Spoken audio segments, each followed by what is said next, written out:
Assalamualaikum warahmatullahi wabarakatuh. Om Swastiastu, Namo Buddhaya, salam kebajikan bagi kita semua. Perkenalkan, kami kelompok 8 akan mempresentasikan makalah kami yang berjudul Konsep Supervisi Pendidikan. Kami kelompok 8 terdiri dari saya sendiri, Hina Rahma, dan teman saya Zadiana Mardotila, dan teman saya satu lagi, Diana Putri Oktaviani. Terima kasih waktunya. Di sini saya akan menjelaskan yang pertama yakni tentang pengertian konsep supervisi pendidikan. Supervisi pendidikan adalah suatu proses pembinaan yang direncanakan untuk membantu guru dan staf sekolah dalam melaksanakan tugas mereka dengan efisiensi.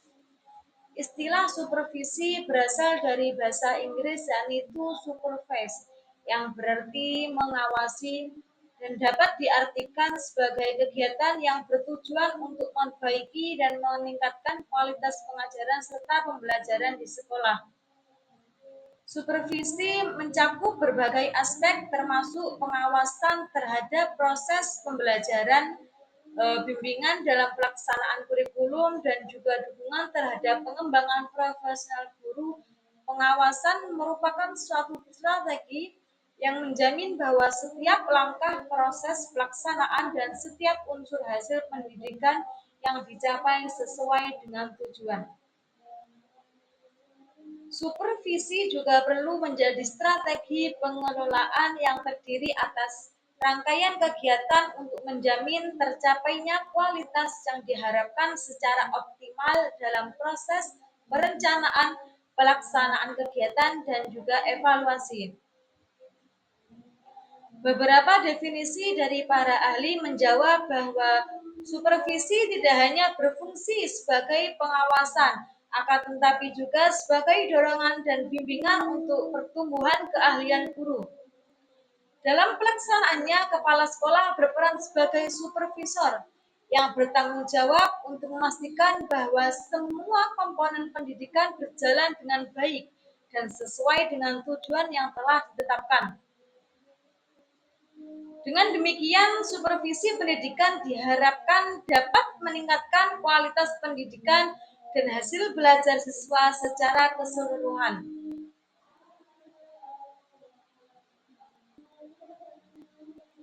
Supervisi memiliki makna yang lebih demokratis. Dalam pelaksanaannya, supervisi tidak hanya berfungsi untuk mengawasi apakah para guru atau pegawai menjalankan tugas mereka dengan baik, sesuai dengan instruksi atau ketentuan yang telah ditetapkan, tetapi juga berupaya bekerja sama dengan guru-guru untuk mencari cara-cara memperbaiki proses belajar mengajar. Dengan demikian, dalam kegiatan supervisi, guru-guru tidak dianggap sebagai pelaksanaan pasif, melainkan diperlakukan sebagai mitra kerja yang memiliki ide, pendapat, dan pengalaman yang perlu didengar, dihargai, dan dilibatkan dalam upaya perbaikan pendidikan.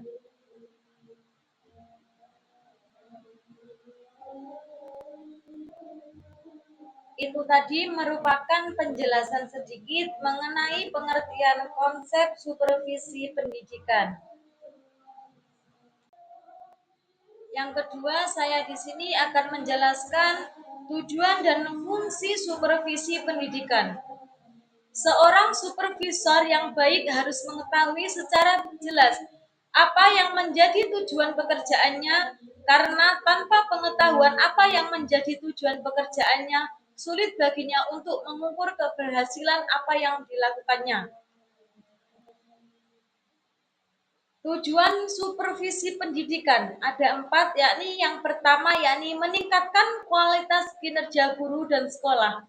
Supervisi bertujuan untuk meningkatkan kualitas kinerja guru dan sekolah secara keseluruhan, termasuk peningkatan kemampuan kreativitas dan efisiensi dalam proses pembelajaran. Yang kedua yakni meningkatkan pemahaman guru. Supervisi juga bertujuan untuk memperdalam pemahaman guru mengenai tujuan dan fungsi pendidikan di sekolah, sehingga guru dapat lebih memahami peran dalam mencapai tujuan pendidikan. Yang ketiga yakni mengenai mengawasi kegiatan guru. Supervisi membantu kepala sekolah dalam memantau kegiatan guru selama proses pembelajaran, memastikan bahwa semua aktivitas berlangsung sesuai dengan rencana dan tujuan yang telah ditetapkan. Yang keempat yakni mengembangkan jiwa kepemimpinan. Supervisi juga bertujuan untuk mengembangkan jiwa kepemimpinan kepala sekolah melalui program pengembangan dan pembinaan, sehingga kepala sekolah memiliki kompetensi yang diperlukan untuk memimpin sekolah dengan efektif. Selanjutnya yakni fungsi supervisi pendidikan. Yang pertama yakni mengkoordinir semua usaha sekolah. Supervisi berfungsi untuk mengintegrasikan semua kegiatan sekolah, meliputi seluruh pemegang peran dalam organisasi sekolah. Hal ini memastikan bahwa semua kegiatan berjalan secara terintegrasi dan efektif. Yang kedua, memperluas pengalaman guru. Supervisi berfungsi untuk memperluas pengalaman guru melalui saling memberi kritik yang konstruktif. Hal ini membantu guru untuk meningkatkan kemampuan dan kreativitas mereka. Yang ketiga, menganalisis situasi belajar. Supervisi berfungsi untuk menganalisis situasi belajar dari setiap guru. Hal ini memastikan bahwa semua kegiatan belajar mengajar berjalan dengan baik dan efektif. Yang keempat, mendorong dan memotivasi guru. Supervisi sebagai dasar untuk mendorong dan memotivasi guru agar meningkatkan kualitas kinerjanya. Hal ini meliputi perbaikan kinerja yang masih kurang optimal dalam meningkatkan motivasi guru. Yang kelima, memberikan penilaian yang terus-menerus. Supervisi berfungsi untuk memberikan penilaian yang terus-menerus terhadap kinerja guru dan sekolah. Hal ini membantu meningkatkan mutu pembelajaran dan kualitas kegiatan belajar mengajar. Yang keenam, membantu guru dalam menggunakan media pembelajaran. Supervisi membantu guru dalam menggunakan media pembelajaran dan sumber-sumber belajar lainnya. Hal ini memastikan bahwa semua sumber belajar yang tersedia digunakan secara efektif. Yang ketujuh, membantu guru dalam menilai kemajuan murid. Supervisi membantu guru dalam menilaikan kemajuan murid pada setiap tingkatannya, baik pada bidang kognitif, afektif, dan psikomotorik. Hal ini memastikan bahwa semua murid mendapatkan evaluasi yang komprehensif.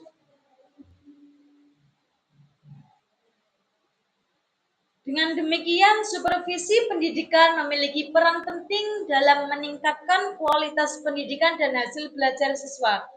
Maka dari itu, seorang supervisor memang harus seorang yang memiliki banyak pengetahuan dan pengalaman dari orang yang disupervisinya. Karena tujuan pendidikan di sekolah juga menyangkut tujuan pendidikan secara umum. Seorang supervisor tidak bekerja dalam kekosongan. Ia harus selalu jeli melihat jauh ke dalam terhadap apa saja yang dilakukannya. Guru adalah ujung tombak sekolah dalam melaksanakan misinya. Dan bila tombaknya bengkok, tentu tujuan pendidikan akan meleset dari yang telah ditetapkan. Itu tadi penjelasan mengenai tujuan dan fungsi super pendidikan.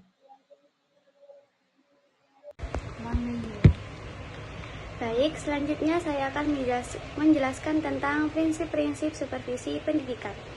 Jadi, prinsip-prinsip supervisi pendidikan adalah landasan fundamental yang harus dipegang oleh supervisor untuk memastikan bahwa proses supervisi berjalan efektif dan membantu meningkatkan kualitas pembelajaran. Beberapa prinsip pendidikan, yang pertama ada prinsip ilmiah atau scientific, yakni supervisi yang dilakukan secara sengaja dan teratur. biasanya telah direncanakan sebelumnya dengan menyiapkan angket atau pedoman observasi. Supervisor turun ke lapangan untuk melakukan pengamatan terlebih dahulu. Kemudian yang kedua ada demokratis. Dalam pelaksanaan supervisor harus menjunjung tinggi hak dan martabat guru dengan cara tidak terlalu membebani guru. Maka dari itu harus dilakukan musyawarah dalam mengambil keputusan. Kemudian yang ketiga ada kooperatif. Dalam melaksanakan supervisi, hendaknya supervisor selalu mengadakan sharing atau saling berbagi ide dan memberi gambaran bagaimana cara mengajar yang baik dan menyenangkan serta inovatif. Kemudian yang keempat ada konstruktif dan kreatif.